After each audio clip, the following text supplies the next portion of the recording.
దాదాపు 72 గంటల తర్వాత, సంఘటన జరిగిన 72 గంటల తర్వాత ప్రభుత్వం స్పందించినట్టుగా కనిపిస్తోంది.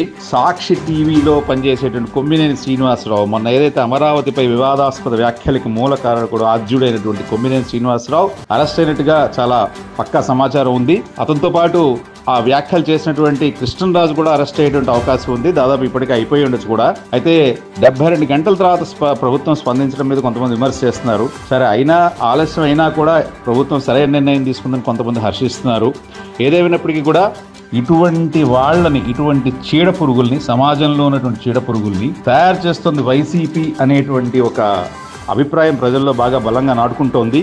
ఎందుకంటే ఆంధ్ర రాష్ట్రం విడిపోయిన తర్వాత, తెలంగాణ ప్రత్యేక తెలంగాణ అయిపోయి ఆంధ్ర విడిపోయిన తర్వాత మనకి అభివృద్ధి వైపు ఆలోచించాల్సినటువంటి నాయకులు ఇటువంటి జుగుప్సాకరమైన వ్యాఖ్యలు, పనికిమాలిన ఆటవిక క్రీడలు చేయడం అనేది నిజంగా ఎటువంటి శిక్షకు వాళ్ళు అర్హులు అనేది కూడా నిర్ణయించడం కష్టంగా కనిపిస్తోంది.